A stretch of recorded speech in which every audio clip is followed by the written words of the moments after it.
Welcome back to the BitGeek Podcast. I'm your host, Ron Davis, and sitting with me on the couch to the far left is my co-host, Nick Wright. And joining us again is special guest, Martin Reimer, without the beard this time.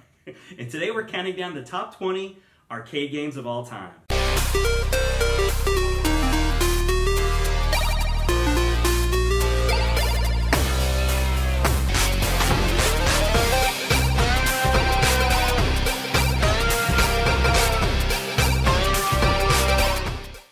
This is kind of a big show. It's going to be a two-part episode. We're going to count down definitively, kind of like how we did for the retro classics. You know, not our favorite. We're in no particular order. We're actually ranking from 20 to 1 our favorite arcade games. And man, was it hard. Yeah, very hard. I don't even know where to begin. Just trying to... You know, because we'd each have unique games, like on our list. We'd each make a list of 20 games and rank them in our order. And so then use those points and combine them into, like, this overall list. And so you end up with, like, 40 games. Yeah. You know, because we keep making, we all have different games. It was tough. And, we'll put our individual top 20 in the comments down below or something, so if you guys want to know what our top 20s were, because, you know, some got bumped. Yeah. But yeah, it was no easy task. So really, like, each of our individual lists, like the latter half of each of our lists just got cut, basically. Yeah, you're right. So. There were some unanimous games that, you know, all of us made the list, but not many, surprisingly. Yeah. In fact, it was like, what, four, I think, were on all three lists.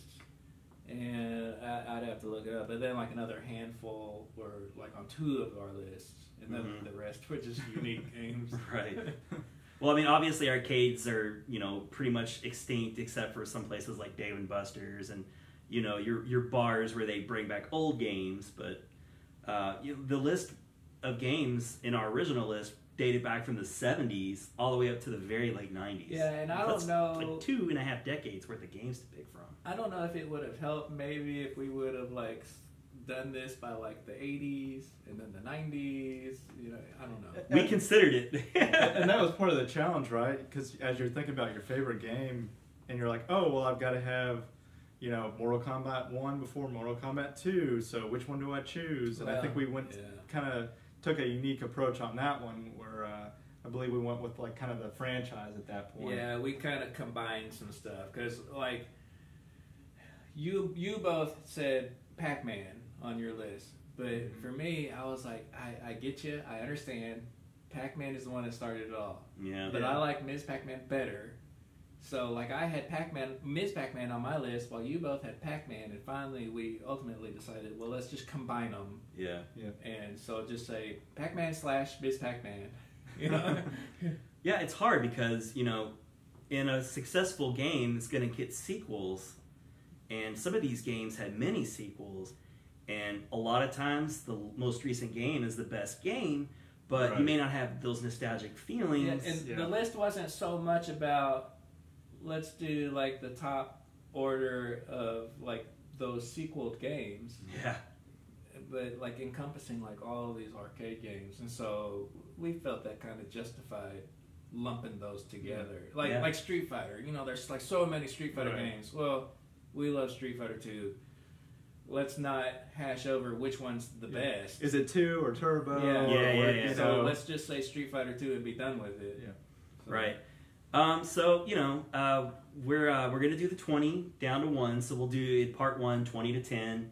And we'll sneak in an honorable mention because, you know, as you said, there were pretty much both of our lists from 10 down got slashed out. Mm-hmm. So, and every one of these games are, like, just classics. Amazing games. In that year that it was out, it, like, owned that year, or was, like, one of the best games of that year. And even, like, because we had so many ties, and we were trying to, like, okay, let's do tiebreakers. Mm-hmm. And so we were kind of voting on, you know, to, like, okay, let's figure out which one ranks higher, you know, to break these ties. And it was like, that was so hard. Yeah. Well, we didn't have to resort to coin flipping or anything. We did find a way to do it democratically, you know, like it. So I'm proud of us for coming together and making a list. You know, we debated a little bit, and we may continue to debate in the episode. And, like, I can't believe this game got left out.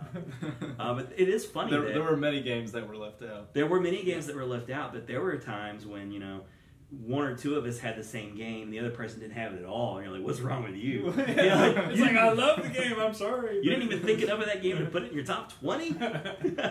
And I'll admit, there were a couple games that you guys were like, what is he even talking about here, right? Where did this come from? Yeah. Well, that's something else, too, that we learned is a handful of these games neither one of us had ever even heard of or seen. And, you know, in some cases, like, you may have heard of it, never seen it, but, like, there was one game that I never even heard of that existed on both of ours, I think. Yeah. So, you know, when we're trying to come down to a list, it's like, well, you know, like, I like this game. I would say of these 3 games, I would rank these 3 in this order. And then, you know, like, feelings might get hurt because you're like, well, I'm going to have to say 3rd out of 3 on this one because I never even heard of it. Yeah, and the other guy's like, well, but it was such a great game. How did you never hear of it? Yeah, there was quite a few that I was like, well, I never really played that game, so that, I'm a little sorry. Out of luck. Yep. I can almost see, like, some of our, like, childhood dying a little, like, on the inside. This is, like, the other person's like, well, I'm going to have to judge on that one and say nope. So, but that's why we have honorable mention. You know, it'll give us a few moments to talk about a game that you felt strongly enough that should have been in the top 20. Like, for me, like, I have a game that I'm going to say for my honorable mention that, like, I can't believe it's not in the top 20. Like, I thought it was a given, you know, that it was going to be the top 20. I was thinking in my head, like, oh, okay, well, it's just not in the top 10. And I'm like, it's not even in the top 20? Oh, my God. But, I mean, that's just the point. I mean, there's so many good games. Mm-hmm. All right, so, like I said, we'll go ahead and start with the honorable mentions. Nick? Okay. Yeah, okay. Okay, so start with the honorable. Okay. And then do you want to, like, work your way back? So, like, 20 and then Absolutely, yeah. go to Okay. first place. Yeah, we're going to record this episode, and we're going to do something special also. Like, Nick, you have an arcade cabinet at your place, and we're going to film some footage of us playing some of these games, because you have, cool. you know, like, MAME, you know, for pretty much any of these games, like, I imagine you could get your hands on. So, you know, look, we're gonna film this. We'll have some of that as, like, you know, B-roll that I'll show over us talking to it. You'll actually get to see some of these arcades in action instead of me just, like, lifting some YouTube clips. So that'll be neat. But yeah, we're gonna start 20 to 11, and then in the second parter that you guys will see the following week, you know, we'll have 10 to 1. But so that's how I decided I think to be best, because we're gonna end up talking about it. It's gonna be a long episode to put out for 1 week, I think, especially when you add in some of the arcade footage that I'm gonna shoot. Okay. Gotcha. And you guys will finally get to see the museum. Yeah. That'll be awesome. Nick can give us a tour of the museum. Yeah. All right, Martin, since you're our guest, I think you should probably start us out. And, Okay. you were... Now between the this two, is going to be a surprise even to us, because you were like, Okay. I'll make a decision in the moment. Let's see here. So I'm what's still your down to the honorable second mention? here on this one. But Are you ready to pass? I'm gonna have to say Final Fight. Okay, good Final choice. Fight. You know, I thought that. I was hoping for the other, but we're not even going to mention it. Okay. Talk about Final Fight, Martin. Why is it? And where did it rank in your list originally? Oh yeah. Oh, yeah. That's a good question. So on his individual list, it actually ranked 12th place. 12th place, so pretty Okay. high. On the cusp of the top 10 for Martin, so obviously. I mean, we all love this game.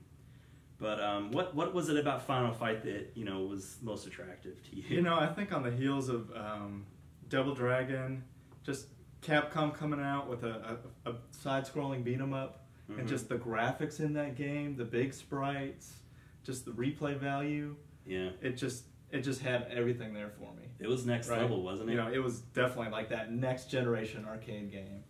I really liked how they would kind of string together combos in a way too. Mm-hmm. Like, it was just button mashing, but it Yeah. felt like you were doing some combos. Yeah, and Definitely. you could do like push the two buttons together to do like the super move.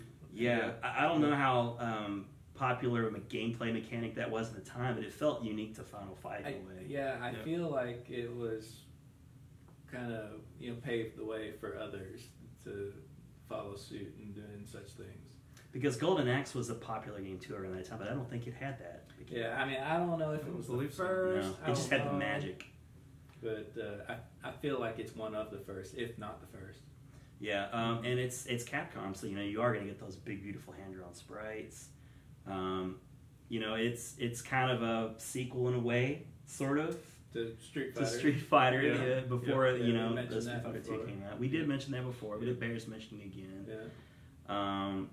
But it had a story to it. There was like a kidnapping that was interesting. You had like a little storyboarded cinema little. Now, was it the mayor's daughter that was kidnapped? Yeah. Yeah. Okay. Yeah. Mayor Hager. Cody's Yeah. girlfriend. Yeah. Cody's girlfriend. And you could Yeah. play as the mayor, which was so awesome. Oh, I He loved was him just, too, like, man. Beefy guy. Yeah, and he's like the mayor, so he's got his he's dressed to be the mayor, but then he comes out with no shirt on, and he's still got the strap going across. So the mayor's getting you kidnapped my daughter, I'm taking off my shirt, show off my big muscles. That's right. But Guy was the Guy was coolest. my favorite. Oh, yeah. And it always sucked because he wasn't in the Super Nintendo version. No, what was up with that? I don't know how they Come screwed on. that up so bad. Because of memory limitations. Yeah, but why would they? Well, it was because they thought it would make more sense for Cody to be in the game because his girlfriend Yeah, was because kidnapped. it's Hagar's daughter, it's Cody's girlfriend. But Guy. everybody likes Guy the best. But Guy was Exactly, the best. yeah. right? Yeah, so they really messed up. I mean, they kind of fixed it years later.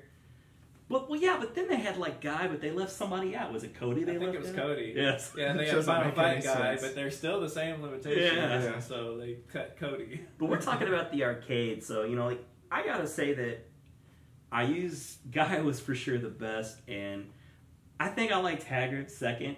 Cody, I always never really cared for Cody all that much. I don't even think I played the game once at the arcades and not picked Guy. Yeah, because Okay. it was your quarter. You're not gonna play Guy. I played the other characters on the home version, but Yeah. I don't think I ever played the arcade and not picked Guy. Yeah. I think you're right. And that game too was one of the first games where I remember being, well, no, Double Dragon had the bats, so I guess they would pick up the bats and beat on people.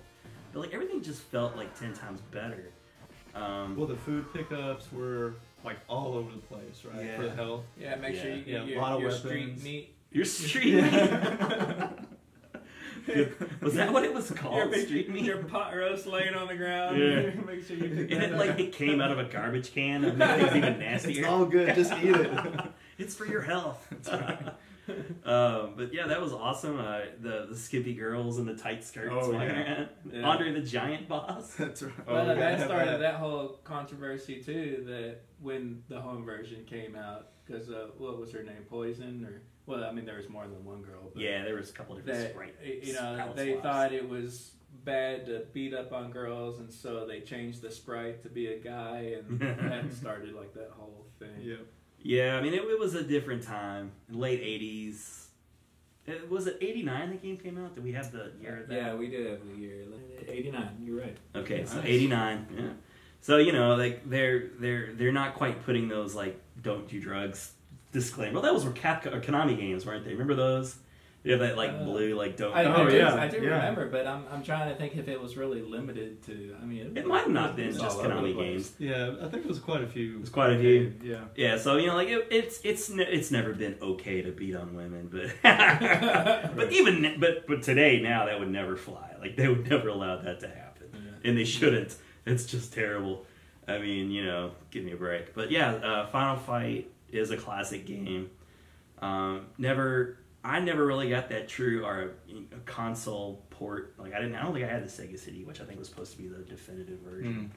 But you could put Streets of Rage. Yeah, right? Streets That of Rage series was just really a close. clone of It that. was like Final Fight, light. Yeah. Really. it really seemed to mirror the Final Fight. Second games place, quite first loser. Yeah, kind of always thing. the bridesmaid. All right, so any other thoughts on Final Fight as an honorable mention? It's a good one. Yeah. No, that's it. All right, Nick, you want to take your honorable mention first? I was going to say Rampage. Awesome. The game. Dwayne Johnson movie coming out, Yeah. right? No, Is that, nothing to do with that? That's not why. Nothing to do with that. Just, Excuse me. it was so fun playing the 3 players. Everybody, and everybody loves Godzilla. So it's kind of like taking control of Godzilla or the giant wolf man or the gorilla. Like King Kong. If you were a fan of the Universal monsters, you kind of got that Godzilla and the Universal monsters totally. team up. Yeah. And you could destroy buildings. Yeah. Cities. Come on. Buildings. Yeah, it's so I fun. love eating the people out of their apartments. That Oh, was yeah. so amazing. Yeah, because you pull him out of the window and He just stuff it in his mouth and Yeah. look at the screen and chew. And wasn't there times when you'd eat something and you would breathe fire. Certain like things bonus didn't or really something. agree with you. Mm-hmm. Yeah. And you could like eat the girl in the red dress. Yeah. Yeah, remember that bonus? Classic, yep. I always thought it was funny when you would die, you would shrink down to a That's naked what I little was person. They're like covering up. You're just like, smashing And then them. the other player could eat them. Remember that? No, I don't remember the that. other Eat player them, yeah. could. Yeah, if they were still like, if you're playing a multiplayer game, they could pick up the guy. And Was there like an advantage to the game in eating people? Did it increase your it life? did very little. But Okay. Yeah, it did. It Gave you a health. bigger score, I think, too. Yeah. Yeah, I played a lot of that on the NES. Yeah. But I think it didn't have one of the characters, I thought, from the arcade. I didn't really play much on the NES, so Yeah. I'm not sure there. If you all remember remember, the maybe N64 version. comment on that. Yeah. That was a good one. Was that the one where they went around the world? Oh, the Rampage World Tour? World Tour, yeah. The different famous It cities was or whatever. fun. I didn't like it as much as the classic, but it was fun. Yeah. It was just great to like get up at the top of the building and do that diagonal punch straight down the side. Yeah. But that was a real quarter muncher too, man, because everything in that game was just killing you. You got people like flying by in helicopters shooting at you, tanks down at the bottom shooting at you. It was impossible to not get hit. Yeah. So, you know, but that wasn't the point. You was just put in your money. You weren't going to play for a long time, but you're going to have a blast. Everything was very slowly ticking away at your health. Mm-hmm. Yeah. And you know, it's one of those games that had many, many sequels, and it never really changed ever. No. They never really added a like gimmick to the game. The gimmick was just always, you're a big monster destroying a city. Yeah. And it was fun. It was like a Godzilla movie, like come to a video game. Yep. That's a good one. Anybody have any like specific memories of playing that game in the arcades?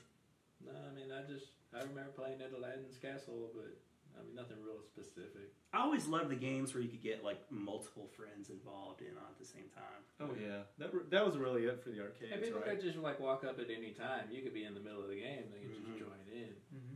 Yeah, because people were always on it. So, you know, like one guy would, you know, fall out, and you were just hoping that somebody would pick up and join because it's way more fun to do it with other people.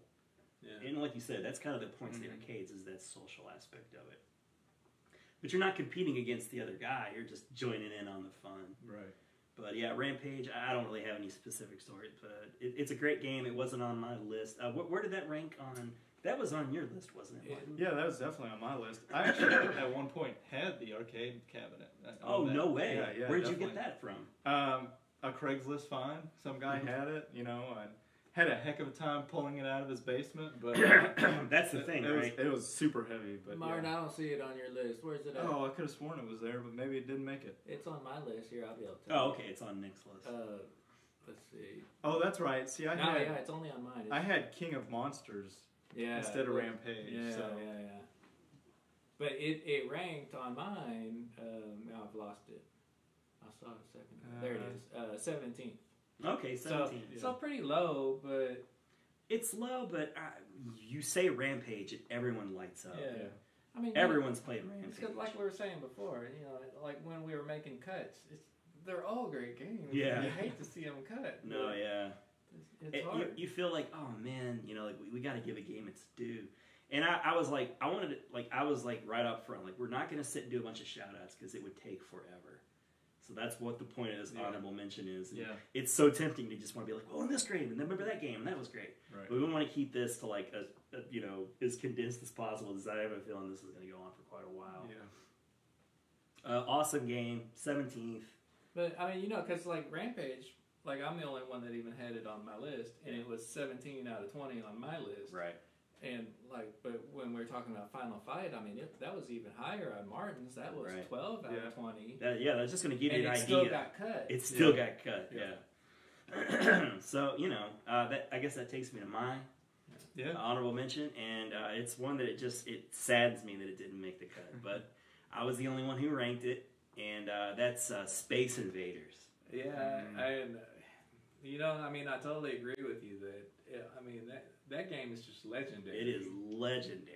Yeah. Released in 1978. Yeah, I didn't even put it on my list. I think it's the only game that was mentioned that was from the 70s, but it was like the first real blockbuster of arcade games. Oh yeah. You know, when some certain games come to mind, and we'll get to those for sure on our list. But you know, it was like the Jaws. You know, it was like the first big blockbuster. Both released The in the 70s. grandfather, right? It put everything out there. That's what started it all. You know, it was Alien Invasion. You know, like that was. There were just countless and countless knockoffs. That's another thing about these arcades. Is like when a game gets popular, you start to see all these knockoffs. It's a trend you see. Something gets popular, many other games follow it that basically follow the same thing. And, you know, a lot of these games, some of which made our list, are really just Space Invaders, but with just a better looking graphics or, you know, like, you know, whatever. But I remember it's special to me because it's a fun game. It's a really fun game. It's actually one of those, like, little Cracker Barrel mini arcades that... do you have that down here? Yeah, should I pull that out? Yeah, let's show these off. I mean, people may or may not have seen them. But I've noticed that this year's, like, one of the big trends that I'm noticing is a lot of department stores have their own line of little mini arcades. Yeah. For around, you know... Here, hold that up, Martin. I'll get it. So, it's totally playable. I played through several, you know, levels of it. It's got the sound effect here. Like, Probably not in focus, but... There it is. I can get it focused. But it's awesome. And it was like $20.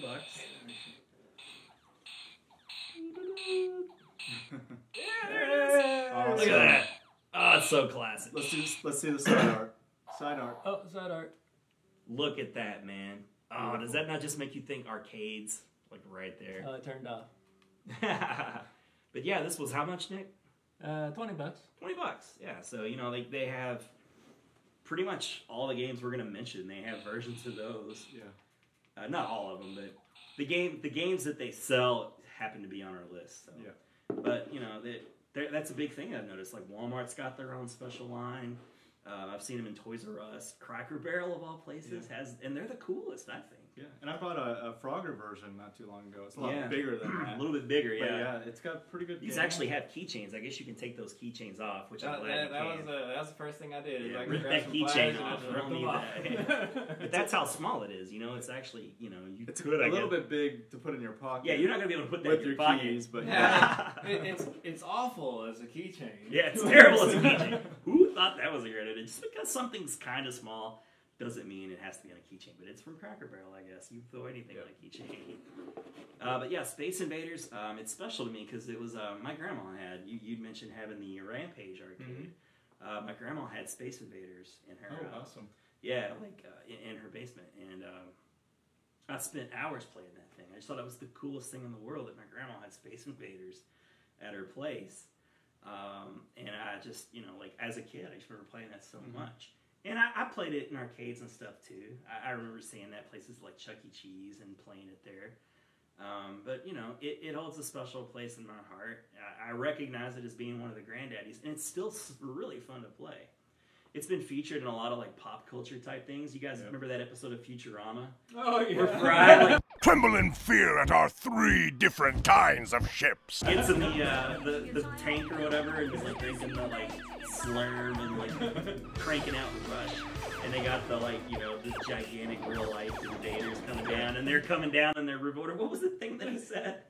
Increase speed, drop down, and reverse direction. And Fry was doing like what everybody did, you know, where he's like shooting through the shield. Yeah. He's kind a of madman. So I mean, Space Invaders is like everybody knows and loves that game. But yeah, everybody had their like little, you know, defense. You get it right in those little shields, and you shoot your little path Straight through the shield. Yeah. And they got their little wiggly lines shooting down at you. But I love that game. But you know, the biggest thing I remember about Space Invaders is that I was too short to play. Like, I had to have a stool to see, because you know, like it was. I did too, Nick. I played it on the stool when I was little. Well, because you know, like the glass was like almost straight up and down, where most games were kind of like angled a little bit, and the game, the monitor was actually at the bottom because it was like I think it was done with a mirror or something, because where they had like some artwork like the moon that was reflected on it, and so you really had to kind of like be up high and look down into the screen. And I was always too short to even see unless I was like standing on a stool or something. Yeah, you're right. Stool. I remember needing to have a step stool too. So That's the biggest thing I remember about that. Just being frustrated that I couldn't see. Like, if there wasn't a step stool around, I'm like, I can't see. And there's not like anything more iconic, and I mean there are, I guess you could argue, but for me, one of the most iconic, video game symbols is that little jumping jack dude from Space Invaders. I mean, I love those little guys. I think video games, I think of that little jumping jack guy. And I remember how scary it was when you get down to that very last one, and then and they're speed going up, really fast. and he's coming down on you real fast. Yeah. You're trying to time it just right. Yeah. You time that shot, you missed. Just like, barely missed it. And then he would land on through. But yeah, Space Invaders was a lot of fun. Very, very simple game. But we were talking about the rankings yet still being cut. Well, Space Invaders is ranked even higher on your list. You rank it 9 out of 20. It was in my top 10. It's in your top 10 and it got cut. Which I have to say, guys, come on. But as we're slight oversight. Sorry. Well, no, it's all right. It's a game that it's like I say. It's an obvious classic. Nobody would deny that. Everybody loves that game. But there have been better games to come out. So it's like hard to pick. And I have a sentimental history with it, thinking about like playing it at my grandma's house. Right. So that's gonna happen. So if you don't have that memory, and if you could only play it like sitting up on the stool and it was hard to play, it might have been not that much fun to play to begin with. And and to be honest, since it was a game that came out in the 70s, by the time we were old enough to get to arcades frequently, it was out. Yeah, it was gone. There was no Space Invaders. That's why I don't remember much about it, right? But that game was so popular, like it caused. Oh yeah, the coin shortage in Japan. Yeah, I mean and people were always complaining that the machine was out of order because it wouldn't accept their coins, but it wouldn't accept their coins because the thing was too full of coins that it just wouldn't. People had to customize with extra large buckets for coins in those machines. Wow. So and I don't know. I like I usually like to do factoids. I don't have any prepared because I knew we'd be talking about the game so much. But I think like as far as if you adjust for inflation, I think it's like probably one other game is for sure ahead of it. But I think Space Invaders is like it's for sure in the top 5. And like a part of that is because it was the game for such a long time, but it was a fun game and it's still fun to play today. So anyways, that's the honorable mentions. Now we can finally get into the actual top 20. Now let's start. All right. Nick, will you do the honor of announcing our number 20? Number 20. Number 20. Mario Brothers. Mario Brothers from Nintendo. Not to be confused with versus Super Mario. Who would do that? I don't know, Ryan. Who would do that? Yeah, this was one of those games that was like a hard decision, like do we cut it or not, and it just barely made the top 20. Who had it highest in their ranking? Was it you, Nick? Probably. It wasn't even on my list. It wasn't on mine either. Okay, Well, so it had to have been So it was really high for Nick. It was 9th. Well, and see, that was the problem. It tied with your Space Invaders, and that was the problem. We were trying to figure out, okay, let's vote. Yeah, that was one of those games where like there were 3 of us that had a tie, and then we kind of went through each. It was like, well, what would you pick first, second, third? Yeah. And Space Invaders just came in just underneath Mario Brothers. So, but I mean, I love Mario Brothers. I'm cool with that. But it ended up winning because of your misunderstanding, though, because you thought I was talking about versus Super Mario Brothers. Yeah, that's okay though. I mean, I had to be true and honest because like the other game I was just further down on my list, and it's a classic. We'll leave it out. Sorry, Martin. Put in the comments you want Joust. Thumbs up for Joust. So those 3 games were 9. We Ranked each, 9 yeah, that's how everybody. crazy. Like those were our 9s, which So is wild. They all tied. They all tied for points 9th went in up. our top 10, but only one made the top 20. Yeah. So, yeah, Nick's the winner, but that's okay. Mario Brothers is a great game. It introduced, the concept of Mario as plumber. It gave us Luigi. Introduced Luigi. Yeah. It's still fun to play, and I think that's one thing you gotta consider when you think of listing your top 20s. It's still really fun to play. It kind of shaped Mario as we know him now, more so than Donkey Kong did. Oh, way more. It started the whole thing with coins, the pipes, the turtles, the Koopas. Yeah. Mm-hmm. Yeah. So it the really, POW block. really, I mean, it really for sure shaped Mario. It was. I mean, it was in Mario 2, the POW block. Yeah, it was. And I still consider the POW block like a big thing in the Mario lore, even though it really only kind of made it in the Mario 2 and Mario Brothers. Yeah. Super Mario 2, the US version, not the Japanese version. I think it was in Doki Doki Panic though, surprisingly enough.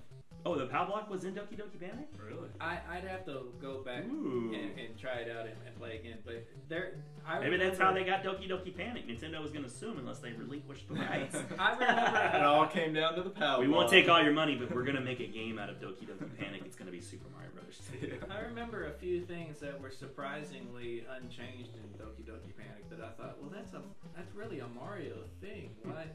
How come That's sprite almost is too not much of a different? coincidence. Yeah. I'll have to look it up.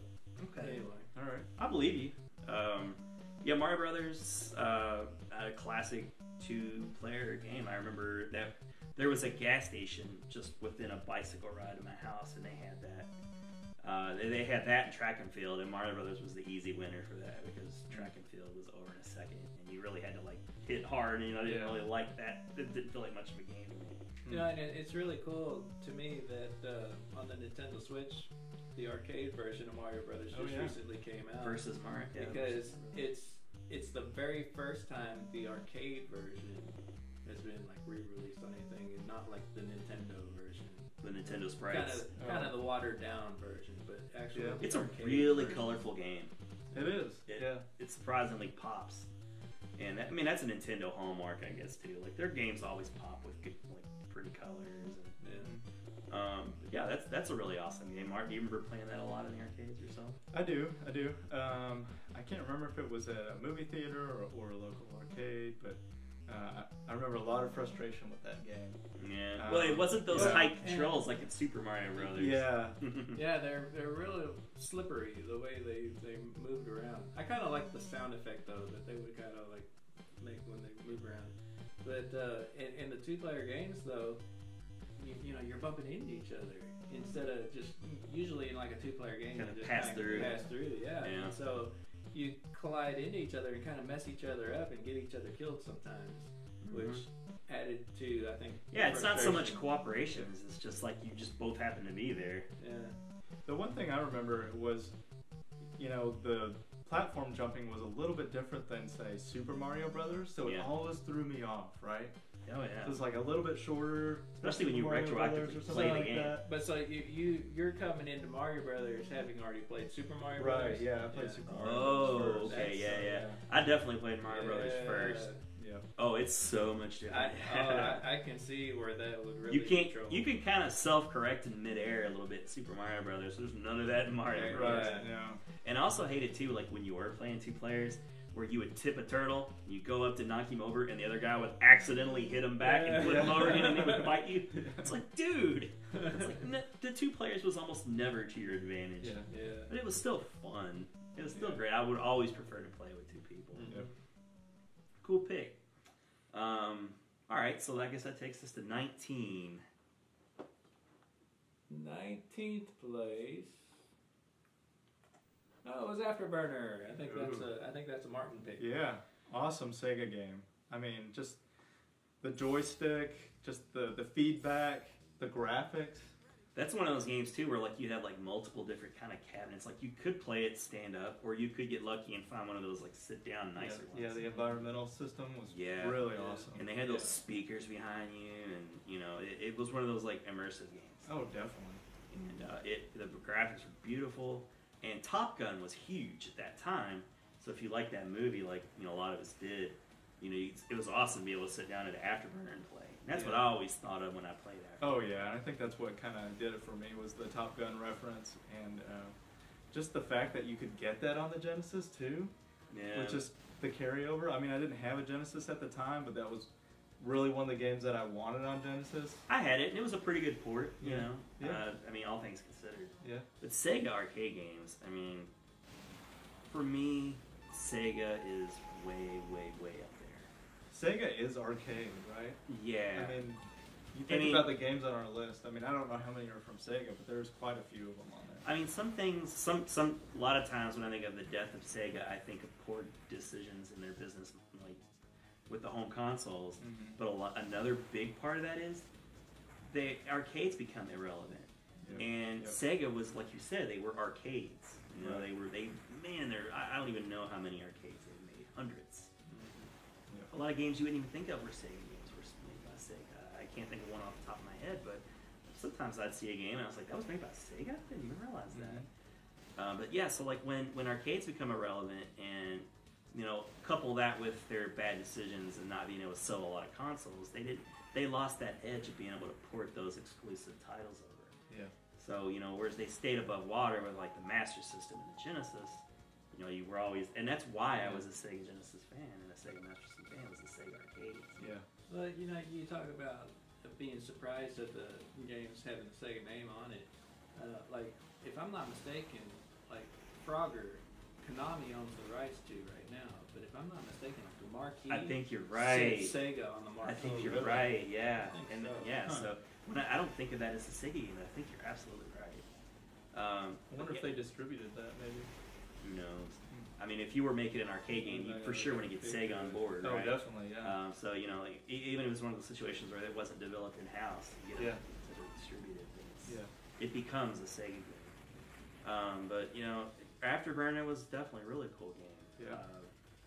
I think a lot of those flight games were big in the 80s. Like, some of those games. Like, well, we mentioned Chopper, the Choplifter game was really... Yep. Sega Gremlin. Sega. Show that off there. So look at that. If you love Frogger, you can thank Sega right there on the marquee. So, you know, they weren't just Sonic the Hedgehog and those games, but not to take away from Afterburner. That was a staple in the like Aladdin's Castle. Sure. You know, I got the Aladdin's Castle tee. I don't think you could go to any arcade and not see that game. Yeah. I have memories of playing that, just vivid memories in the movie theaters. And because, you know, when you think of arcades, there were like 3 or 4 pillars of arcades. There was your mall arcade. You know, if you were in a small town, you had like those arcades like from Stranger Things. You know, like I forget what it's called, but those were big. Then you had movie theaters, bowling alleys, and like Chuck E. Cheese. Yep. And on occasion, like if you had a Walmart nearby, there would be a couple like out in the lobby too. And a lot of these games on our list, I played at Walmart even. Yeah. So arcades were everywhere. They were like laundromats. Yeah. You know, they were in Grandma's basement. Grandma's basement, sure. Yeah. Grandma's rec room, Grandma's basement. So it didnnd matter. Convenience stores. I remember going into like all kinds of convenience stores. Well, we didn't have 7-Elevens around here, did we? That was I mean, they're here around here now, but it seems like 7-Eleven wasn't here for a while. I don't know. Maybe they were. But whatever your 7-Eleven was called. I mean, since you mentioned 7-Eleven, I gotta mention this though. 7-Eleven is the very first place I ever saw a Super Street Fighter 2 Turbo. This was in California though. Yeah. Like I was on vacation in California and we just like, you know, stop at a gas station or whatever and go inside and I'm like, oh my god. You know, it's like it's Super Turbo. What are you doing here at 7-Eleven? And that was like really towards the backslide of arcades too. Like you didn't see a lot of you know, they were everywhere, and then they started disappearing from like grocery marts. Yeah, because like when Super Street Fighter came out, you know, that was like everywhere, and then Super Turbo, it was hard to find. Yeah. But anyway, we're not talking about that. No. We'll try to stay on task, on point here with the discussion. But I don't have a lot of Sega games in my top 20, but I absolutely agree with like Sega. Mention as many Sega games as you want on your list. I want they were like the kings of arcades, you know, for many different genres of games. Whereas like a Capcom was known for fighting games and in Final Fight, which is a fighting game. You know, Sega made everything. So, anyways, I guess we'll move on to 18, Nick. All right, number 18, and I think there would have been riots in the streets if this one didn't make the list. Okay. In fact, like wherever it ranked, I think we would have, like, say if it ranked like number 44. We would have had to have done our top 44 just to accommodate for that game. But The Simpsons. Okay, yes. Okay, so where did that rank on my list? It was pretty high. On your list, that was actually 8th place. Okay. And pretty high. It didn't make either of our lists. Okay. Unfortunately. Yeah, but not to say that we didn't play the heck out of it. Yeah, love the game, but right. So, you know, and I actually played through it the other night with my older daughter. I mean, it's a great game. Whenever I set up a new like mains game system or whatever, it's always one of the like it's one of my 3 or 4 or 5 go-to games. Like I want to play this. You know, like there's there's a game that none of us mentioned. Maybe it's on the list and I'm just not thinking of it. But if not, I might have to just throw it in anyway because it'd be unfair for us not to. But anyways, you guys are like, what are you talking about? What are you talking about? I don't want to say it because it might be in the list. But you know, those games that you can like multiple people, 4 players. Everybody loves those games. Oh yeah. And whisper it to me, and I'll tell you. Oh, it is not. Unfortunately, it should be on the list. Shame on us for not mentioning Gauntlet. But you know, Gauntlet is one of those games that, like I always fire up in main. You know, when I was making my list, Gauntlet 2 was penciled in. Yeah. And then when I started having to make cuts, it was. Yeah. And the original crossed my mind when I was making the list, but it just unfortunately didn't make the top 4. Yeah. Well, you know, and there's games, all kinds of games that you just check out down below. You're gonna see some games we don't mention, and you're like, I can't believe they didn't say this.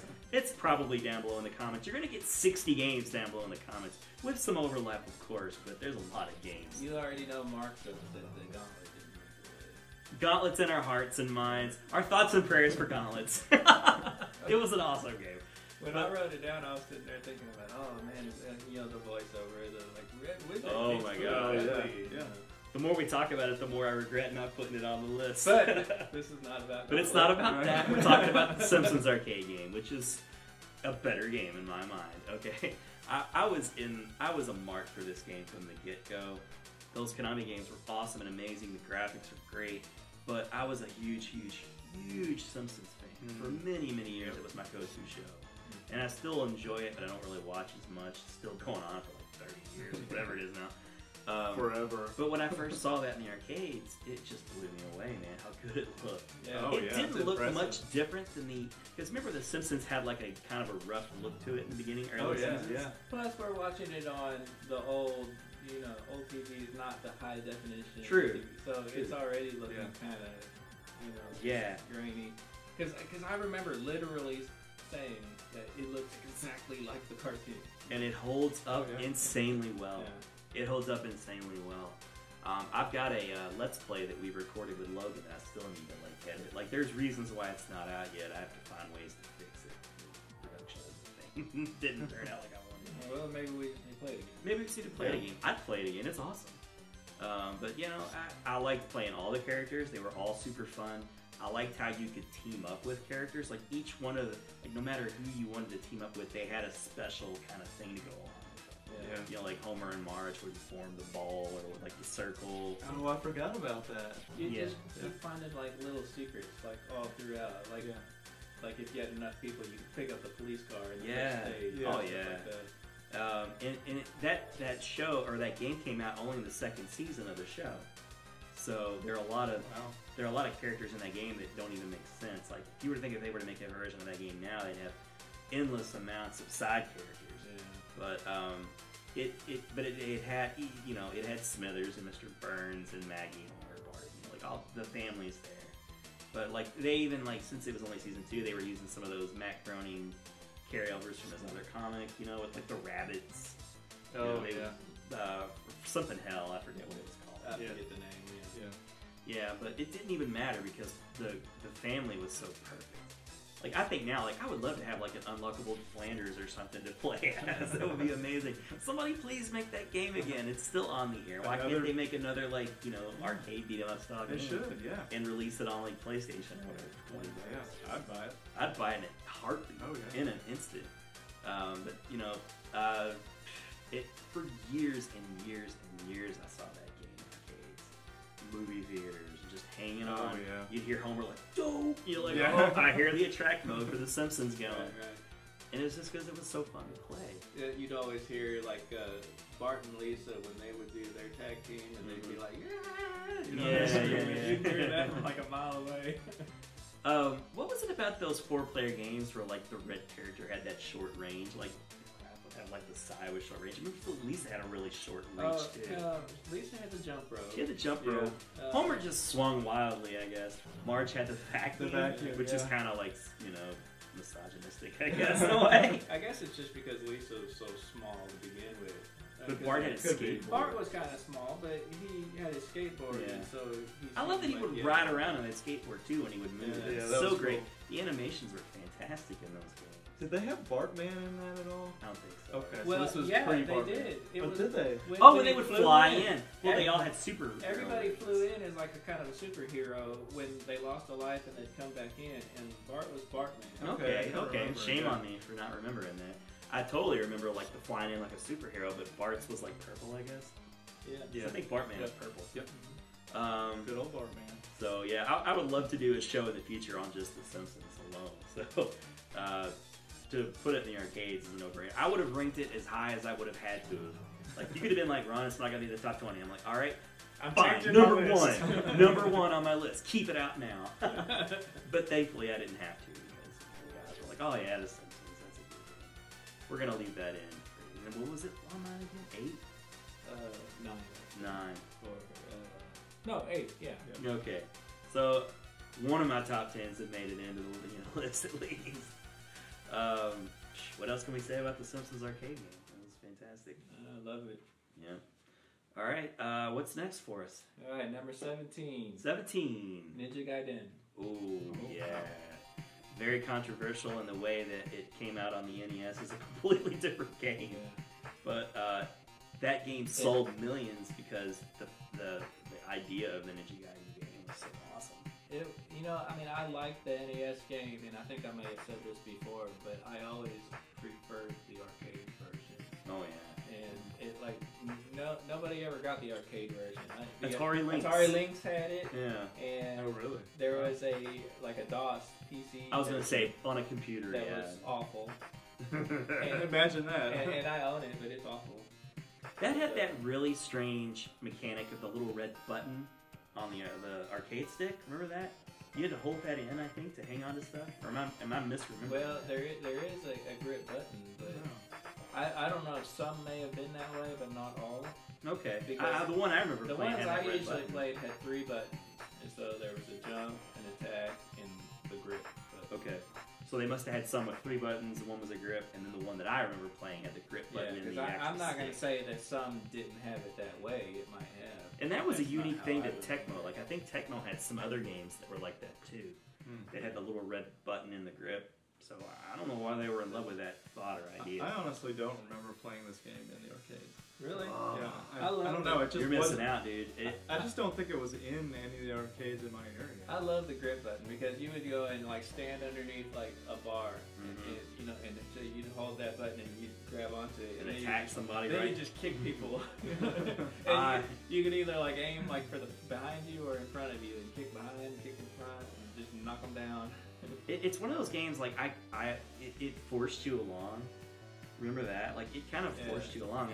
I didn't like that so much because it kind of felt like I was missing out on a lot of stuff. It felt like after you beat up so many people, then it's like, all right, move along. Yeah, but I loved that whole mechanic of being able to flip off of objects, like a phone booth or something.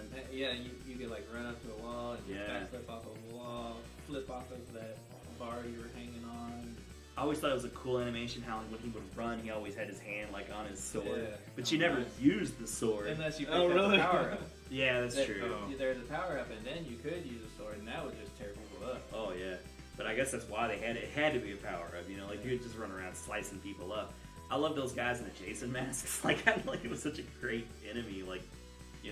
They all seem to have that. And you flip people around, you Yeah. jump into them, and I guess it was the grip button that you would press, and that would flip them.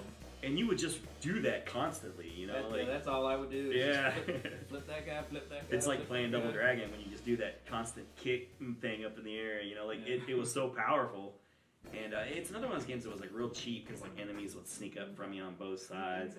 So anything you could do to extend the quarter of your life, your quarter, I don't mind doing it. You try to lure people over to the edge and flip them off into the abyss. Yeah. You do stuff like that in Double Dragon all the time. Oh, for sure. It was very satisfying when throw you them pull into the something like water that or off. whatever. But that's a game that I don't think I've ever actually beaten though, because No, like you I said, there haven't wasn't a either. home port. Yeah. So beyond the first stage, which I remember very vividly in my head. Yeah, I can't even the rest of the game might have sucked ass, but I don't remember because I never got that far in it. It was a tough game. It's very hard. It was not an easy game. Remember when you were going to continue and there was that animation of him tied down and the saws coming down? That was graphic, dude. Yeah. And if you didn't put the Made you quarter feel in, guilty, huh? yeah, well, What? and he would go ooh, and it would turn red. A lot of games did stuff like that because Final Fight. Final Fight, I was just about to say. Final It was Fight. like Dynamite. Dynamite. Yeah. Dynamite, yeah. They're trying to blow it up. What jerks they were to play on your sympathies. Well, they wanted to get your money, so. For sure, yeah. So, we're going to drop this little girl in a vat of acid if you don't put another quarter in. Oh, that's just wrong. But I forgot about the Final Fight thing, but I definitely remember that Ninja Gaiden thing, because he's just and the closer it got, the more he'd squirm. Oh, no. And then the screen just turns red. Yeah, it turns red. He goes, I remember going, ooh. On the screen, totally red. Oh, man. Games were fun back then, weren't they? So, what year did that come out? Was it 87, 88? Back when games were all ninjas. 88. 88, there you go. Boy, I'm nailing some of these. Good memory there. Yeah. Let's see. That was a Tecmo game. Tecmo later became famous for making another ninja series of games. I was gonna say Dead or Alive. Oh, the jiggle physics? I was gonna go there. That too. Even more famously, probably. Yeah, so you never played Ninja Gaiden, but Nick and I both have real fun. I just played it on the NES, but never in the. Which is It doesn't count. It doesn't count. It's so different. Same character. It's the same character. I mean, it's always been Ryu Hayabusa. Yeah. But yeah. And I love those games. It ranked high in my NES. It was for sure games. Oh yeah. I mentioned. I think when we did our NES ranking, I had it kind of high. So but I loved them both, and that's rare. Where they take a property and they would completely change it, and not suck, and present the game, like RoboCop or something. This is not even close. But I think part of the reason why this game may rank so high for me is because it was like a unicorn. I never got to play it as much as I wanted to, and it made it more tantalizing, I guess. And never got to play the ports since we never got it, or a good one. So I remember it so fondly because of that, I think. Yeah. But for whatever reason, it still ranks pretty high. What was the highest we had it on one of our lists? Well, first let me verify how many of us even said it. Two. Okay, so two of us said it. Yeah. And okay, so he'd never played it, so it was on your list. Where is it on your list? Okay, it's 16th on your list. Okay. And it's 13 on my list. All right, so we're both in the Not teens. bad. Just how it makes it into the top 20. Yeah. All right, cool. Well, I guess we won't draw this out any further since Martin has no recollection of the game. Moving on. Moving on, then. What we have next, Nick? Number 16, NBA Jam.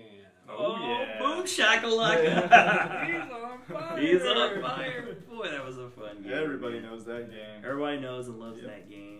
Many different versions of that in that, vein of it was popular, they kept releasing. Well, here's the thing. Sports games are unique because rosters change from year to year and sometimes multiple times a year. So you could get a lot of NBA Jam versions because how they got around it in consoles is they would just release it every year, update the rosters, and then they'd throw a number on it. Mm-hmm. NBA Jam never said NBA Jam 94, 95, 96. It would be NBA Jam's Champions Edition or whatever. Tournament edition. Tournament edition, yeah. So being able to play as Shaquille O'Neal for me was all in. I was so big on Shaquille O'Neal. Yeah. And I remember the Lakers were bad at that time, so it was Shaquille O'Neal and Scott Skiles. So for you sports fans, you know that's a pretty crappy team up right there. And then Michael Jordan was not in the game. Yeah. That Charles Barkley was in there though. Yeah, Charles was So in. he was pretty good. Everybody So else Charles- was in the game but Michael Jordan because he had his own thing, I I think. wonder if it was a licensing thing. Oh, 'cause it they totally had, was. You know, Jordan versus Yeah, yeah. Bird on the NES. And Yeah, well, they didn't offer Michael Jordan a large, gigantic cut. Yeah, you know, Michael Jordan had Nike and Gatorade, and like you did have Jordan versus Bird, but he got most of that money. Whereas like NBA Jam, even though I'm sure they could have afforded it, they could have thrown him in there if they wanted to pay, but they didn't, and I don't know why they should have. There were always like little rumors, about like Easter eggs of Michael Jordan being in there. I never found him. I mean, I definitely liked like Big Head Mode. That was pretty Oh awesome. yeah, man. and celebrities, Bill Clinton. Oh, yeah, Bill Clinton. Because it was, it's like the same team that made like Mortal Kombat behind it. That they just throw all kinds of secrets. They had a lot of fun, those guys. Yeah, Oh, they yeah. they tend, any game or fatality turned into a friendship. That was the fatality. So you could put in the codes, like you said, Bill Clinton. Bill Clinton was like, Sub-Zero. yeah, you could play as Mortal yeah. Kombat characters and some of them. Yep. But I forget other celebrities, but Bill Clinton was for sure the most popular one Yeah. that I remember. That was hilarious. Some of them were like just the designers of the game. Yeah. But it wasn't a total sports sim, Anybody could get into NBA Jam, and even Nick. Well, yeah, I actually played this game. Right. I don't really play sports games. So you're in there. It had a really wide entry point for lots of people. It was a ridiculous game. I mean, you could, dunk from the 3-point line. Oh, Like make the rim explode completely. Like you get on fire and shoot like the ball is like on fire where you couldn't miss. Like you just. Oh yeah. So it was one of those like easy for anybody to pick up. Like you didn't even really need to know what any of the players who they were. Like Nick knew who Shaquille O'Neal was, but or maybe he didn't. I mean, I'm sure he did. Hopefully. I knew him. I knew Pippen. He's the one who was in the Yeah. right guard commercials, right? But the point is, you didn't have to be a fan of the sport itself. It was just fun to play. Yeah, easy to pick up. Easy Definitely. to pick up. I like too that you could be completely physical and brutal with a game. Like you didn't have to like try and steal the ball. You could just knock a dude over, take the ball from him and score, and that was encouraged. There were no fouls in NBA Jam. So it was a fun game for us to pick up and play, and it didn't hurt too. Also that the home ports were really good. Yeah, they were very good. Yep. So it's another one of those game franchises that's really high on the list of adjust for inflation, and it's really high. Like many people played NBA Jam. Mm-hmm. That's one I'd love to have, like a good version of NBA Jam arcade in the basement. That'd be or something. nice. That'd be really fun. Yeah. Because you hear that, that he's on fire. Like everybody knows that. Yeah. Everybody knows that voice, that guy. Welcome to NBA Jam. Yeah.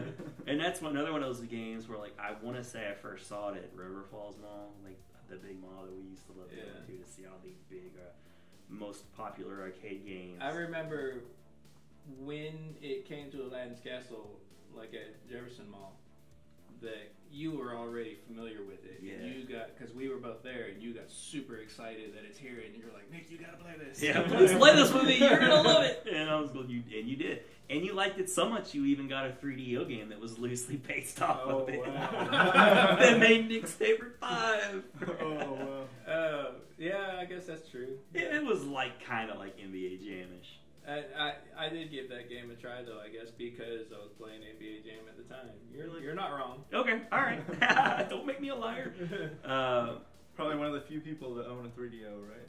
Well, yeah, That's another show. You probably don't know this, but yeah, I bought a 3DO because it had Super Street Fighter 2 Turbo. How am I not surprised about that, though? It wasn't for Gex. Let's hope not. Yeah, although it wasn't a bad game. And so then there's a basketball game called Slam and Jam 95. Oh wow. Okay. I got that. And like I was saying earlier, there were lots of knockoffs that tried to like capitalize on that NBA Jam magic. Oh yeah, sure. And they even took that success of that game and made like a popular football version of it called Blitz. Oh yeah. That was a that. good game. That was a lot of Yeah. fun. And for years, Blitz was around as well. Yeah. And they might have made a hockey version too, but I don't remember. But it would have made I don't sense know. if they had. But yeah, NBA Jam, it's great. Who had it the highest in their list? I wonder. Well, I don't think it was on my list. I had it number 16. So you had a 16. Yeah, so there is 16. It was probably in the teens for me as well, I guess. And you had 13. 13. So cool. higher for you. Yep. Yeah, so I had it the highest, 13, which just makes sense because I was huge in the NBA at that time. Like, I don't like the NBA at all anymore now. It's a different sport, different game. But back in the late 90s, it was a lot of fun. Oh, yeah. Players stayed on teams for a long time, and they could actually, rivalries where the players were the teams. So, they didn't have Michael Jordan, but they had Scottie Pippen for the Bulls. And, you could do the mascots, too. I remember that. That was a lot of fun. I remember the little bull, the Chicago Bull mascot, playing with him. Like him and Scottie Pippen. Like, I couldn't get Michael Jordan, but I could get the bull. It was three players was the other thing, too. Like, you could pick, every team had 3 players. Right. You picked whichever 3, or whichever 2 was your favorite of that team. Yeah. And they had all the big players except Michael Jordan. It blew me away that it was so strange. All right, well that's that's all I really have to say about NBA Jam. You guys know about NBA Jam. You can play it on your phone. Is it really on the phone? Yeah. When the iPhones first came out, it was one of the first games I bought on the iPhone. It was very playable. Wow. Based off the arcade game? Yeah, it was the NBA. It was like NBA Jam Tournament Edition on the iPhone. I definitely got to check that out. It was totally playable. Nice. I liked it a lot. I played it on my break all the time. Oh wow. Huh. Quick little games. You could play through a whole tournament, and it was like $1.99 or whatever. Like iOS games weren't. Even back then, they weren't expensive. Yeah.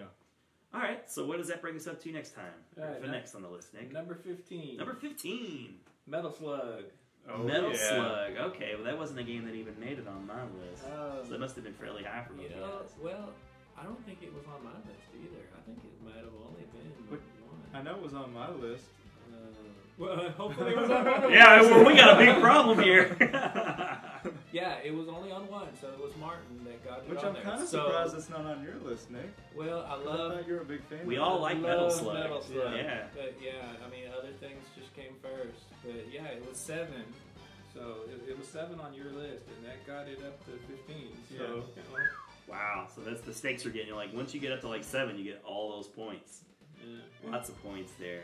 And it's just those Neo Geo games, whether they're the single card or multi-card, where you can select, from like Samurai Showdown, Metal Slug, Bust a Move, whatever it may be. Yeah, because like Samurai Showdown didn't even make my list. And you love Samurai Showdown. Yeah. Especially just the second like one. every fighting game, though.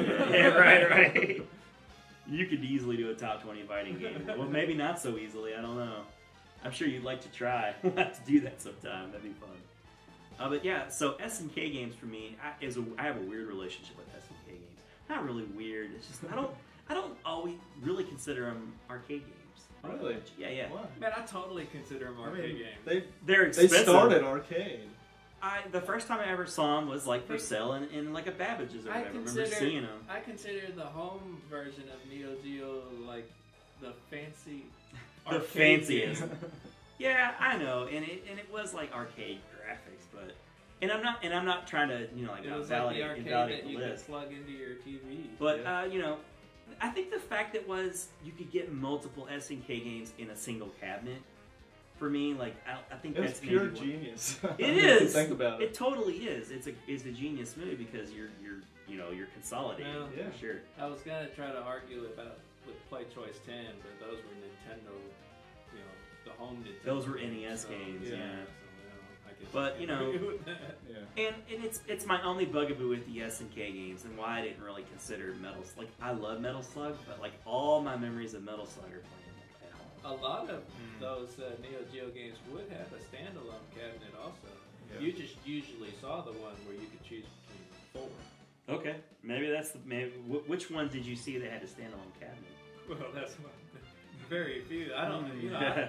I know they exist. I've seen pictures, but I can't say that I've. Okay. I know Samurai Showdown. I definitely remember seeing that as standalone. I can picture like what the arcade cabinet for Samurai Showdown 2 looks like, but I never saw it. Yeah. And I know there was like a King of Fighters in '98, but I never saw it. Well, let's, and I guess I'm challenging in a bit, but I'm not really, because I do like the game. But that's just one of those things where, like, when I think of arcades, the SNK games, even though they really were arcade boards for sale, nobody ever bought them for home. Nobody. Not a lot of people. No. Yeah, you had to be. It was like a boutique of Yeah. the boutiquiest of the boutique definitely, items. yeah. So it would have been just as much to buy like at the used arcade to get a Neo Geo in your house. But it was a fun game. It was a hard game too. I mean, Very it ate so Quarter many muncher. quarters. Yeah. Yeah, it was It was a killer. It was a bullet hell game. Yeah, Bullet hell basically, games, yeah. for That- sure. Side-scrolling That bullet hell. wasn't like a flying like airplane kind of. Although there were levels where you would fly. Yeah, with there jet. would. Yeah. Be. But I love the animation. The animations so are top beautiful. notch. So beautiful. Top notch, man. And the SNK games are kind of known for that too. Like they had really, colorful graphics as well, and lots of really good animations. And they really pushed the visuals right in that era. If you think about high-end arcade games, you thought like Capcom, SNK. It's like Contra on steroids, man. Yeah, definitely. And I love too, like the little levels where you can get zombified and like vomit on people. Oh, Like, yeah. That's in the sequel. Yeah, that's Yeah. a 2. That's a Metal Slug 2. Yep. But for me, like Metal Slug 2 was like my most memorable game. It's one of those games where like I picked up on the Switch immediately, and I'd like to get them all too, really, to be honest. But where the only place I ever remember seeing Metal Slug was at a golf course, not a golf course, driving range. Remember the Southern Sports Place or whatever? They had them there. I'm not really sure where I got introduced to it. I just started playing it one time, and it's great. Yeah. Did you see it at Aladdin's Castle, or I don't remember. what about you, Martin? I don't know. I think I saw it at a couple of arcades. Cool, good stuff. Seems like it would be like a putt-putt or something. They had putt-putt at that place. Yeah. But I remember seeing it there first, and it might have been the first Metal Slug game. Well, they had it at Walmart. Did they? Yeah, they had it. Well, there. because of the SNK, I guess. Oh, I think my Walmart had it too. Yeah, they had like that, and Samurai Showdown 2, Mhm. Puzzle Bob, Bust a Move. Yeah, Bust a Move. You're totally right. Yeah. They did. So it's an awesome game. It's probably the best of that type of game. Yeah. Of that genre of game, where like Contra's a lot of fun for the NES, but I was never a huge fan of it in the arcade. Because it's one of those games too where we were jotting down notes. It was like, what about Contra? I don't really like it for the arcade all that much. Yeah. It was superior graphically, but like I just didn't enjoy it as much. I don't know. It played better. It seems like on the NES. I think the graphics were like bigger how in the Double arcade, Dragon and like it was. was a problem Yeah. because the bullets are going everywhere, and if you're bigger graphics, you're gonna get killed more easily. I feel the same way about Like, Double Dragon. Double Dragon, like the arcade, is like not as I don't know, smooth. There's something about the controls. It's just not as It's good floatier. as NES. Definitely. The hitboxes or something is different. Yeah. I don't know. A very classic game, but Which Double Dragon got worse as time went on. Like Yeah. Double Dragon 3 It really arcade did. is like Oof, laughably bad. so awful. If they had Mystery Science Theater for games, that'd be one they'd play probably. You're like, oof, ooh, God. Cool. So that's right. Metal Slug. Would you say that that's the best of the Neo Geo arcades? What's your Nick? favorite metal? Oh, me? Yeah. He was the one that had Metal Slug. Well, that's true. Okay. Well, what's your favorite Metal Slug then? Since that was like your pick. Maybe the first one or Metal Slug X. I would say X. Yeah. X. X is my favorite. Was X X is just pretty one, good. but with better graphics? X was 2, but it was like 2 Champions Edition. Mhm. Yeah. It was like reworked a little bit. Gotcha. Yeah. I don't think I ever played X. No, Cool. you got to check it out. I will for sure. If it ever comes out on like the Switch or whatever as a port, I'll definitely pick it up. It's X is on Switch now. Oh, is it? I'm almost positive. X is $8. on It's yours, Nintendo. All right, what's that bring us up to there. on the list? All right, so now we're at 14. Outrun, another Sega game. Oh, Oh, boy, yeah. Outrun. It's our first racing game. If I'm not mistaken. First racing game on the list. Yeah, I think Yeah, so. yeah. So that was highest on yours, right, Martin? Well, let's see. I know. I think I had it around 6. Yeah, Ooh, only one person. Way high. One Yeah. person picked it, and that was Martin at 6. Yeah. I mean, that game for me, just the visuals. Obviously, I'm a graphics guy. Okay. All of us were pole really position was great, but it just like, yes, and was better graphics. The Ferrari on it, Oh man. and then the accidents when you flipped, just Yeah. like graphically, you're like, wow, what is that? I thought it was such a novel, neat thing that he had a passenger. Yeah. That was really cool. Like Yeah. the blonde or whatever. Oh yeah, like, that was so cool. You would like wipe out, and they just kind of like dust themselves Yeah. off. I remember playing Outrun at Kart Country, go-karts. And I remember like being really frustrated because like I'm driving along, and you know if you got into the dirt, the console would shake and it become almost impossible to steer. Yeah. And you're like, wow, that's that force awesome. feedback was amazing. Yeah. Right? Yeah, force was the best. I mean, Sega did the same thing with Afterburner, right? They had some force feedback. It did, but like I don't think it was as effective as Outrun. Yeah, maybe not. Because you know, like it was like night and day. Like you're on the pavement, and then the next thing you know, you're in grass, and it's like impossible to steer almost. Yeah. So you know, very realistic. Like you know, when it comes to racing games, arcade racer, the term is a bit pejorative in a way. Like you know, you're like, well, that's an arcade racer. You're not gonna take it serious. But that was the arcade racing game. You know. Pole position was amazing, but you know, Outrun was superior in every way. Yeah. You know, it wasn't just like the same. Like you were going across country in a way. You know, like you're picking different routes. Your path. Yeah. Yeah, how great was that? Oh, you know, like choosing your own route. It was an amazing concept. It was smart too because there's a lot of replay value, right? Especially in the arcade. The point is to get as much money out of the kid. That's the point. And if you beat it, well, I could play it again and go a different route. Go a different way. Yeah. I always wanted to play this game called The Crew on PlayStation because I love that idea of traversing like the U.S. like for real. You know, like Outrun put it in your mind, but it was a neat thing to do. Other games like Cruis'n took it a bit further. It seemed like. Yeah. But you know, like this game, The Crew, like I think it's supposed to feel even more like you're crossing country. Wow. So I didn't mean to check that out. I think I actually have it free, like for like PlayStation Plus network. But yeah, Outrun's a great game. Beautiful colors, awesome sound. The Ferrari was amazing. I think it even had the Ferrari like wheel too, like on the steering wheel. Had the logo. Yeah.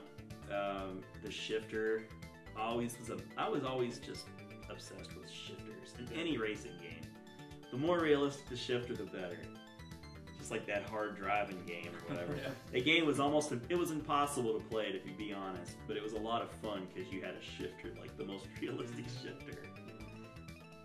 Did they have like the kind of sit down like Afterburner, or was it always just stand up? I think they had some sit downs, but I only saw pictures of them. Yeah. I'm almost positive there was. Because pole position had like the enclosure, but like at best they might have had a bench that you could sit on with the Outrun. I don't remember like a I mean it wasn't enclosure. like enclosed. Yeah. Like pole position, no, not like that. But yeah, I think there was like you could sit in like the bucket seat. And I think they had that. Yeah, you're probably right. I think I can picture that now in my head. Another great Sega game, man. Yeah. Martin, you're really stepping up and repping Sega. All right, what does that bring us up to now? Okay. 6th. Woo. High on Martin's list. Oh, I was like, what are you talking about? No, I'm sorry. I guess I'm like, we're at 13th. We got a while to go. I'm so glad Martin's here to do the list with us because he's bringing up games. I bring the diversity, right? Yeah, total diversity. And then there's Outrun Turbo. There was that too. I only really remember Outrun. I don't remember that. Yeah, there was a Turbo edition. Yeah, you didn't go Turbo. Remember when we thought that was a reference to Street Fighter? For a while. Oh yeah, because Bison said it. Yeah, like what would be wrong with Turbo? That was great. Okay, number 13.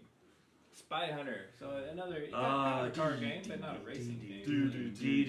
Oh god!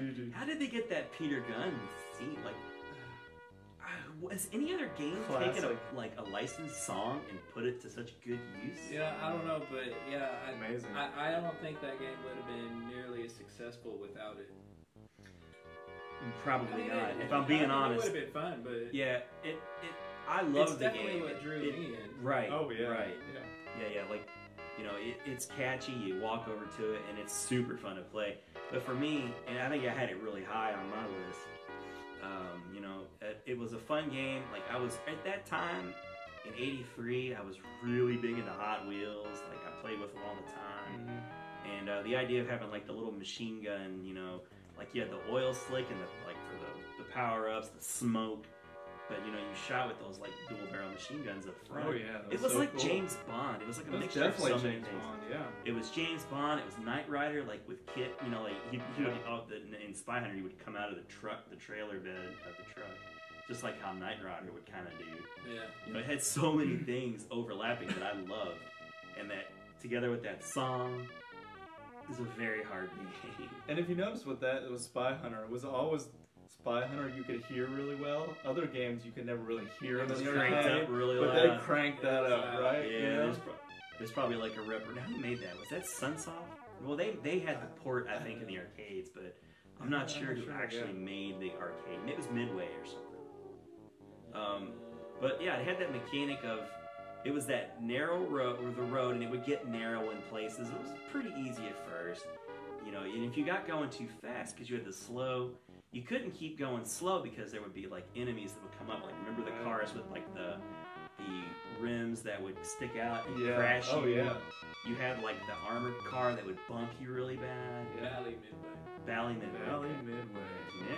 But yeah, the armored car that had like the things on the wheels. It had the limousine that would come up beside you and shoot you like out of the window. I'd be trying to get lined up to the truck to get my weapon, Yeah. And I'd be trying to get lined up to them, and they'd come in and hit me, and I'd be Oh, just knock you off the road. And for me, like I knew I was playing a good game when I made it to the boat sequence, because you could kind of become a boat at one point. And go through the rivers. Mm-hmm. Yeah, and it was, it was hard. It was like getting through the first couple intermissions in Miss Pac-Land or something. Like, you were playing a good game and you got to the boat. Yeah. But yeah, my point was, like, it forced you to go fast. But if you were going fast, there were the enemies that were trying to kill you, but there were also like your pedestrian traffic. Yeah. You'd run into those, you were I dead. do that every time. Yeah, because you'd see that one armored car coming, and you just You're like, whoa, I gotta see that. You get going fast, and you're doing good for a second. Always Bam, crashing. Didn't matter. But I love that game so much, and it had a good port too. I think NES had a pretty nice port to it, and I got further because of that. But I have so many great memories. What was it online, Nick? As far 6. Yeah, it ended up that actually tied with Martin's Outrun. Oh, And that was one where we basically had to Rochambeau. Yeah. Well, I mean, heck, both games are awesome. But Spy Hunter, one of my all-time faves. I love that game so much. It has the better music for sure. Oh, it has best music out of any of these games. Even though in Outrun, I think you could choose the music, right? There was something, or like I remember Cruis'n had the radio where you could choose. Maybe that's what it was. But I don't know about Outrun. It might have. Maybe in a sequel. I think in Outrun, like the player like switched the music. Yeah, he probably adjusted the radio or something at one point. Yeah. Yeah, that was. Stop bringing up Outrun. Spy Hunter's great. Remember Outrun? It's like we were talking about Time Crisis, and I was thinking. Vote it below. Outrun or Spy Hunter. It's like Civil War, Tony or Cap. Outrun. Spider. Oh, come on, dude. It's the song. It's the Peter Gunn song. If it wasn't for that, it'd be Outrun. I'm still done like with it. Spy Hunter better as a game. I'd like to think it was a little more than just the song. All right, so I'll leave it at that. Spy Hunter is really awesome. And '83. I mean, you think about games that were out in '83. It was doing something that none of those other games were doing. True. Like everything was static on one screen back in '83. Like you were actually moving someplace with Spy Hunter. Yeah. And I was trying to remember when that came out, and I think I guessed a little bit later than what at '83. Like I would have think like '85 maybe, because the graphics were really, really good for the Yeah, time. they were really clean. Yeah. Really clean. It played really well. Had great music. Spy Hunter's great. Yeah. Okay, what does that take us up to next? That takes us to number 12, and I'm just gonna say right now, I am surprised at the both of you. Are you about to shame us? I'm gonna shame you because I'm the only one that has picked this title. Okay. And I got it to our number 12. On Nick's alone. Star Wars. Oh, the arcade game, the original Star Wars arcade game, the vector graphics. Oh yeah. And that digitized speech. Was that 81 when that came out, or it couldn't have been 78? Let's look. Oh no, yeah, it was the 80s for sure. Yeah. For me, that game was love-hate. because 83. I loved it because So it was Jedi had just come out. I loved it because it was Star Wars, but then Yeah. the vector graphics, it's just I love the vector graphics. it's like the battle zone thing, which was cool, but I don't know. It just I love the was trench tough. run part of it. That for me is the game. When I think of the Star Wars arcade game, like I can't even pull myself out of that. Like that's to me that was the whole game. Like I know there was more. Like you're on the surface of the Death Star and doing all that stuff. But like other than the trench run, like what else was there to the game? Like I can't even honestly say like what else. There was the you start out with the dogfight, and so you're shooting TIE fighters, and you see every once in a while Darth Vader flying by, and you shoot him, you get a bunch of points, and then you fly into the Death Star, and you've got the trench run. But before you go into the trench, actually, you're on the surface. Yeah, you're on the surface. The towers. That's really cool. It's memorable too, for sure. Yeah, so you're shooting at the towers and everything, and then you're down in the trench run. Yeah. Then you blow up the Death Star, and then you just repeat. You're just repeating. Okay.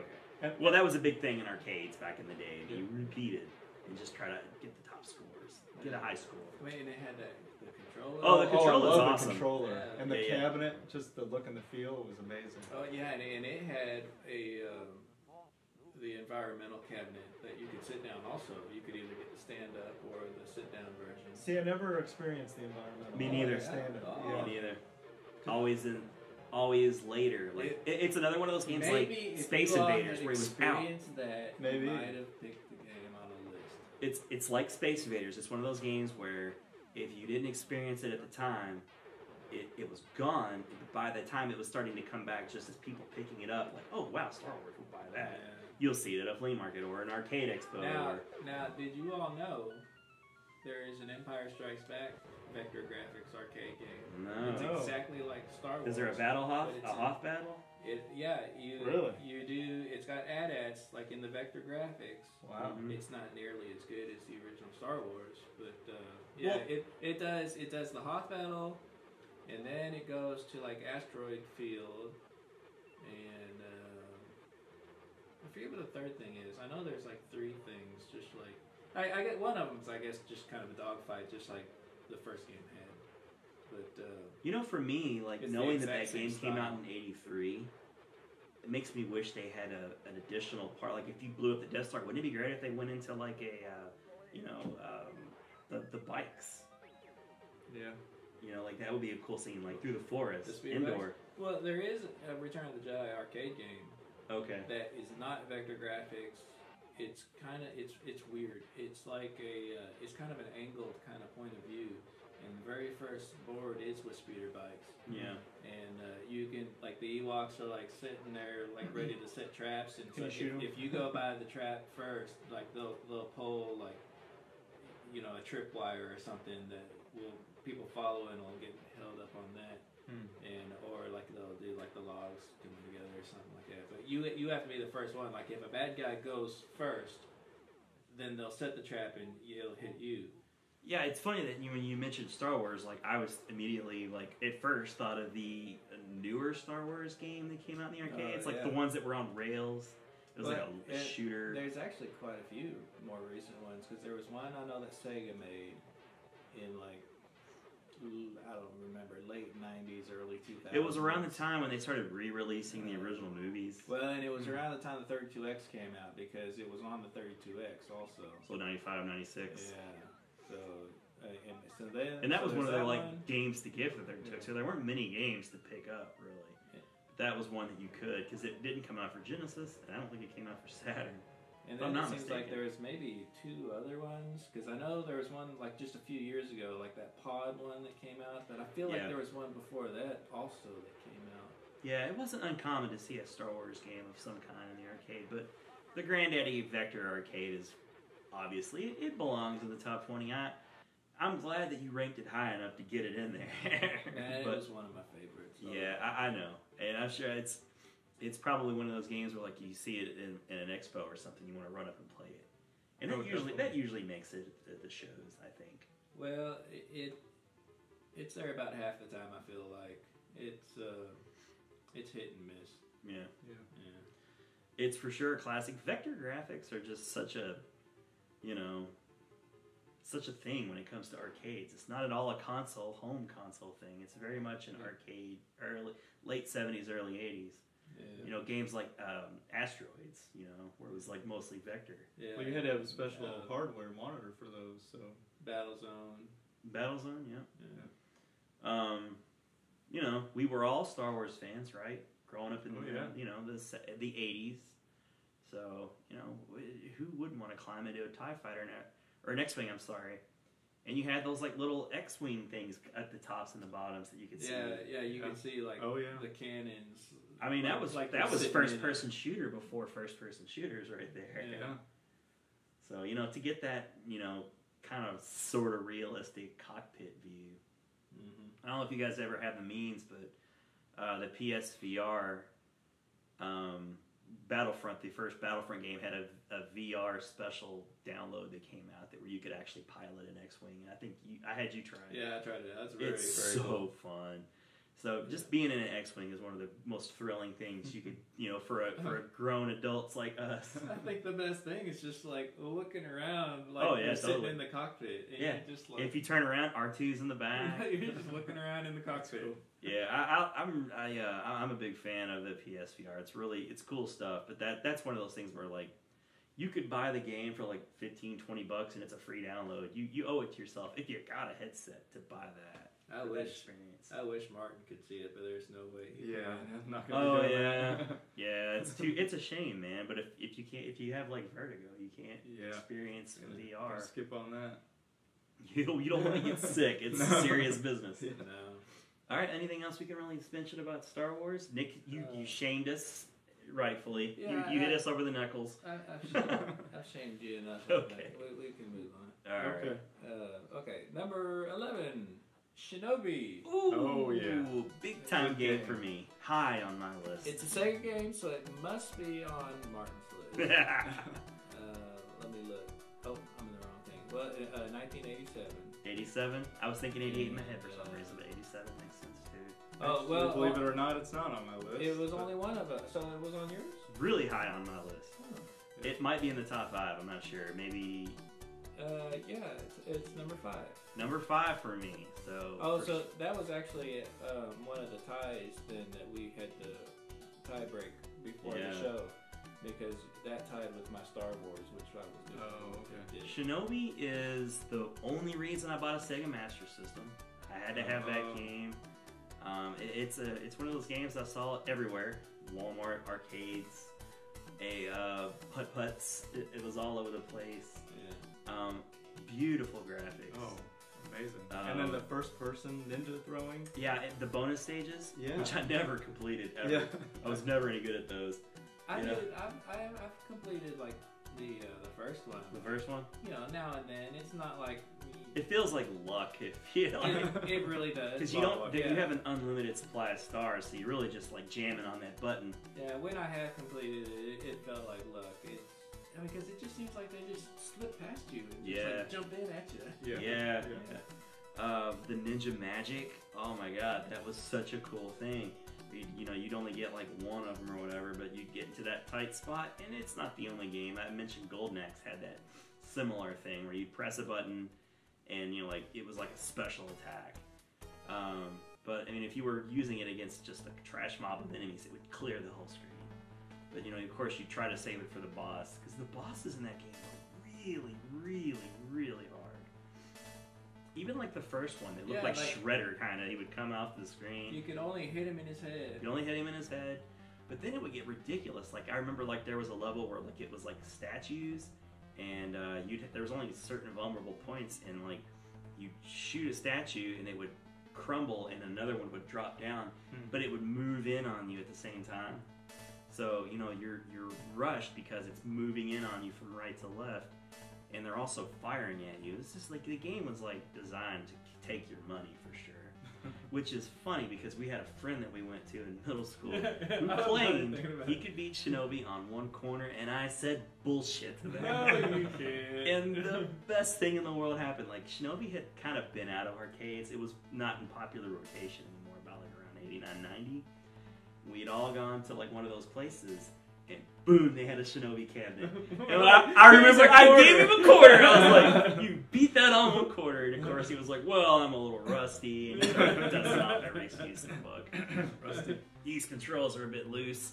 But I don't even think he cleared the first stage. I really don't. I think he died like immediately. Wow. But yeah, it was a really fun game. You know, like you rescue the kids, the hostages. You know, you had, you know, the sword. You know, you actually could use it when you were up close. It was like a melee. I don't remember a lot of games back then that had a melee attack. Right. It was like the 2 levels. Like there was kind of depth to it. You know, it really wasn't like this game called Rolling Thunder. Yeah, I remember that game. Rolling Thunder is similar, but Shinobi was way better in my opinion. Maybe it's because it was ninjas and I was all in on Ninja Turtles and things like that. Yeah. But it just felt a lot smoother, and the graphics were bigger, it felt like, and, you know, but you didn't just have the sword, you could pick up a gun, and that was a great power-up, you could actually grab that gun. Oh, yeah. I remember, like, being able to take... It would hit that guy with the shield. Yeah, the sword, the guy, he would take him out instantly, you know, because he would, you know, he'd throw the sword, and it would kind of go out and then come back to him. But yeah, no, that's a game that I did not beat in the arcades, and I only barely just beat it at home, like on the Sega Master System. It's the game that made me the angriest in my whole entire life. I never was one of those like players that would throw his controller. You know, it just wasn't me because like it just never made sense to me to do something like that. I smashed my Sega Master System controller. I was so mad. My mom had like, what in the world? She didn't even want me to play it anymore. Wow. Because I just like turned into like Tasmanian Devil, like Mr. Wheeler from the Goofy cartoons. You're like, I turned into a Sailor of the Filth that would come out of my mouth. Like I wanted to rage quit that game. If it were online, I would have rage quit. But I think that's just a mark of a really fun game too. If you keep coming back to it. But you know, it's when I think of arcade, Shinobi is just one of those games that I love it. I love it so much. It had to be in my top 5. And the games that came out like on the Genesis were also good. And you know, Shinobi, but it never really was like the arcade. You know, it became like a console, like 16-bit type game. So you know, it's like Ninja Gaiden. Like the character was Shinobi, but it wasn't like that Shinobi game, that first game. It was down-sampled, basically. Yeah. A different game. And it was an excellent game. Like a lot of people love those games. But what do you remember most about Shinobi, Martin? Most of it is just the bonus stages. I thought those were so unique. I mean, that was the one thing that I remember the most, and the graphics. So smooth, the animations. Like when he would jump up to the next level and climb over the rails. And it felt very responsive. Like it was a hard game, but it wasn't because the controls weren't tight. Yeah, very tight. Yeah. I remember it had like a little small like ball controller, and you know, like a lot of arcades had like a thinner stick. Like it had like a really short, nubbier style, like Pac-Man, Miss Pac-Man almost style controller, and it felt so amazing. Yeah. So I never felt like I lost that game because like the controls weren't good and tight. It was just a lot of stuff coming at you. Well, and like, you know, when we were talking about how you had to hit the boss, like that first boss, like right in the head. Yeah. And you had to hit your jump like just right because you're throwing this. And he's firing those flames. Little small Chinese star, and you got shurikens. And it's not even at like the height of your jump. You know, you had to get your jump right the very height of like where his head was to get it right. And it was hard. And it was tough because you couldn't take your time with your jump because that flame was, and it would chase after you. Like, you know, you would backtrack all the way back to the left. You'd never know where it was gonna like bounce to because it would like bounce off the ground, and maybe it would bounce like completely off the other direction. Maybe it'd come right at you. You didn't know. It was very unpredictable. And I remember the last boss was like this green ninja that disappeared and vanished, and he had like a devil face or whatever. It was really hard. Tough game. I've never been that far. Yeah, well, only in the home console version. So, but again, it's like one of those games where like when I get an emulator set up, I gotta play Shinobi. Yeah, it's just such a great game. All right, so where does that bring us to next? All right, so let's see, that was 11. So that's it. That's the end of the first part of the show. Oh. Yeah, so we're gonna stop it right there, okay. And we'll pick back up next week. Sorry guys, I know we're just getting good. You know, we just got into one of my games in the top 5. You know, so check us out next week where we'll continue. We'll do the top 10, and we'll probably end up agreeing a lot on those games. Yep. You know, like we're beyond the, you know, once we get into 10, I think some of those games are going to stop. Or we're going to overlap more. Yeah, hopefully there'll be more that were common games that we all agreed that you know, made our lists. Right, and you know, we didn't talk a whole lot about a whole lot exclusively about Aladdin's Castle, but you said that you still had some tokens from then. Yeah, You were gonna possibly wow. maybe take some pictures of Yeah. and throw up on the Facebook page. Yeah. Please do that, man, do because that. that's I have some too, but I don't know exactly where they are. I had them in a bank, like a piggy bank, with other actual change, and for years and years and years, it would frustrate me because I'd be going to get out some change for a vending machine. You're like, damn, Aladdin's Castle tokens, why do I still have these in here? Like, I'm actually mixing it in with real change, but for like 10 years, like, I did that. So, like, I still got them. So you'll throw that up there, you know, and like I said, we'll have that footage that we're recording. So make sure if you're listening to this on podcast only, you know, maybe try and check out the YouTube. I know it's tough to, like, you know, watch a long video or whatever, but you'll be treated to some of the actually arcade action, you know, from Nick's Arcade. Nick's Arcade, that was a Nickelodeon show, wasn't it? We're going to be in the actual Nick Arcade. So anyways, for this week, I've been Ron Avis. I'm Nick Wright. And Martin Reimer. And we'll see you next week.